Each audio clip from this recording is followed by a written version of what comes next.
GOMG take में आपका स्वागत करते हैं फिर से दोस्त। तो चलिए, बिहार नगर निकाय माध्यमिक और उच्च माध्यमिक विद्यालय सेवा नियमावली 2020 की कड़ी को आगे बढ़ाते हैं। इसके पहले वीडियो में मैंने आपको बताया है कि कैसे नगर माध्यमिक शिक्षक के लिए क्या क्या योग्यताएं होनी चाहिए और नगर शारीरिक शिक्षा शिक्षक के लिए क्या क्या योग्यताएं और अर्हताएं हुई। आप नहीं यदि देख पाए हैं तो उन वीडियो को जाकर के हमारे चैनल पर ज़रूर देखें और वैसे लोग शिक्षक बन सकते हैं।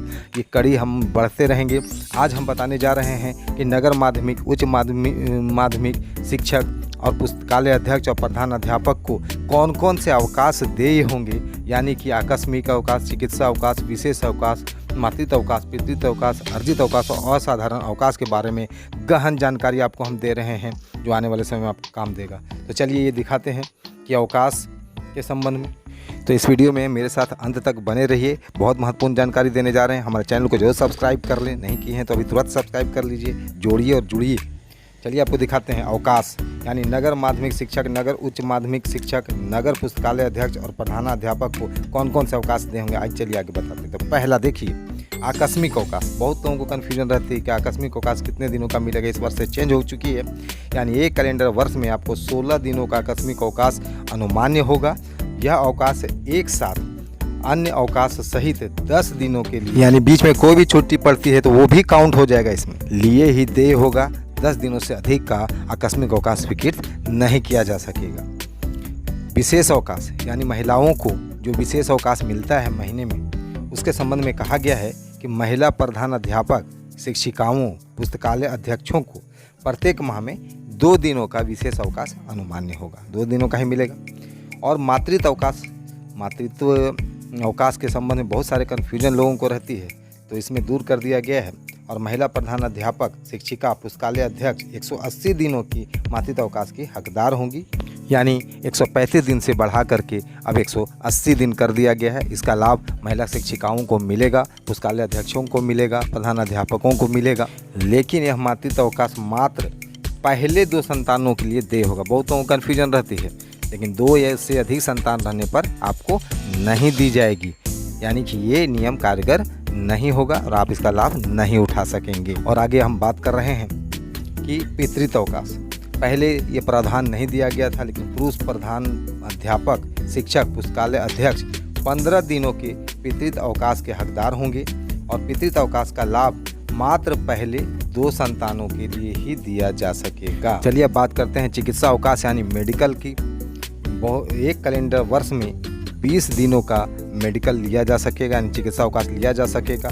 चिकित्सा प्रमाण पत्र के आधार पर जो अनुमान्य होगा, और पूरी सेवा अवधि में 120 दिनों तक ही चिकित्सा अवकाश संचित होगा। पूरी सेवा अवधि में, ध्यान रखिए यहाँ पर। और 120 दिन संचित होने की अवस्था में आप एक कैलेंडर वर्ष में यह अवकाश 30 दिनों के लिए ले सकते हैं, एक ही साथ ले सकते हैं। इसमें आकस्मिक अवकाश के पूर्व या पश्चात जोड़ा जाएगा, यानी कि आप आकस्मिक अवकाश के पहले इसको ले लें या फिर आकस्मिक अवकाश के बाद ले सकते। लेकिन यदि 2-3 साल के बाद ही किसी को यदि ज़रूरत पड़ गई चिकित्सा अवकाश की, तो उसी रेशियो में निकाला जाएगा कि जितना साल हुआ है और कितना उनका मेडिकल जमा होगा 20 दिन के हिसाब से, और उसी हिसाब से उतने दिनों का मेडिकल उनको गारंटेड किया जाएगा।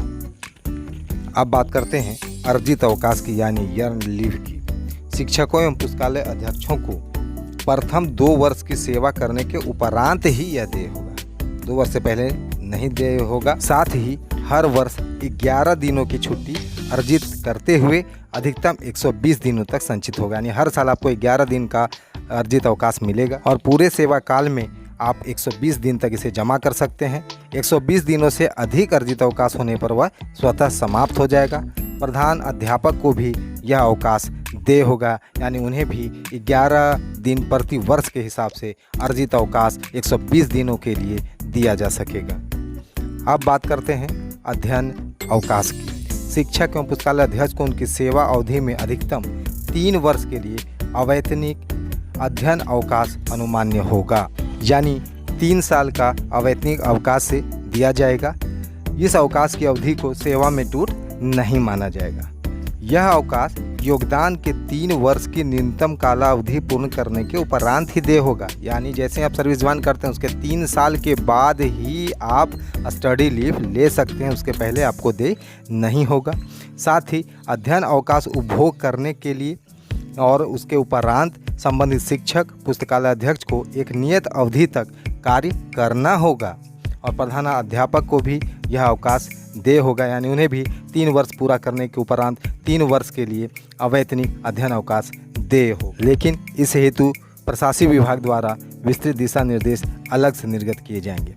अब आता है असाधारण अवकाश। ये एक अहम अवकाश है। उपयुक्त अवकाशों के अतिरिक्त किसी कारणवश एक कैलेंडर वर्ष में 30 दिनों की अवधि के लिए अवैतनिक असाधारण अवकाश देय होगा। यानी 30 दिनों के अवैतनिक अवकाश के लिए और असाधारण अवकाश दिया जो जाएगा उसके कारण सेवा में टूट नहीं माना जाएगा। तत्पश्चात और उसके बाद भी यदि लगातार आप अनुपस्थित रहते हैं तो सेवा में टूट माना जाएगा तथा वेतन देय नहीं होगा। लेकिन अधिकतम अधिक से अधिक 5 वर्ष तक आप अनुपस्थित रहते हैं तो इस स्थिति में आपकी सेवा समाप्त हो जाएगी। इसके लिए संबंधित को एक स्पष्टीकरण का अवसर प्रदान करते हुए उन्हें सेवा से मुक्त करने की कार्रवाई नियम 10(7) के तहत गठित समिति के द्वारा की जा सकेगी। यानी कि आपको नौकरी से निकाला जा सकता है। अब हम बात करते हैं कि इतने सारे अवकाशों को आखिर स्वीकृत कौन करेंगे, किस माध्यम से इसकी स्वीकृति होगी। ये हमेशा शिक्षकों के बीच ये संशय बना रहता है। तो चलिए आपको बताते हैं कि इसको स्वीकृत कौन करेंगे। आकस्मिक अवकाश और विशेष अवकाश को छोड़कर, इन दोनों अवकाशों को छोड़कर बाकी जितने भी अवकाश बचते हैं उसे अवकाशों की स्वीकृति संबंधित प्रधानाध्यापक की और प्रभारी प्रधानाध्यापक की अनुशंसा पर ही की जाएगी। याद रखिए, जब तक हेडमास्टर अनुशंसित नहीं करेंगे तब तक ये नहीं होगा। और इसकी स्वीकृति संबंधित नियोजन इकाई के सदस्य सचिव द्वारा दी जाएगी। अब 2 अवकाश की बात कर रहे हैं। आकस्मिक अवकाश और विशेष अवकाश की स्वीकृति संबंधित विद्यालय के प्रधानाध्यापक और प्रभारी प्रधानाध्यापक के द्वारा दी जाएगी। इस संवर्ग के यदि आप खुद प्रधानाध्यापक हैं और प्रभारी प्रधानाध्यापक हैं तो आपके आकस्मिक अवकाश और विशेष अवकाश की स्वीकृति भी संबंधित नियोजन इकाई के सदस्य सचिव द्वारा की जाएगी। यानी कि प्रधानाध्यापक के सारे अवकाश की स्वीकृति नियोजन इकाई के सचिव द्वारा की जाएगी। प्रधानाध्यापक, शिक्षक, पुस्तकालय अध्यक्ष की सेवा पुस्तिका के साथ उनके अवकाश लेखा का भी संधारण सम्यक रूप से किया जाएगा।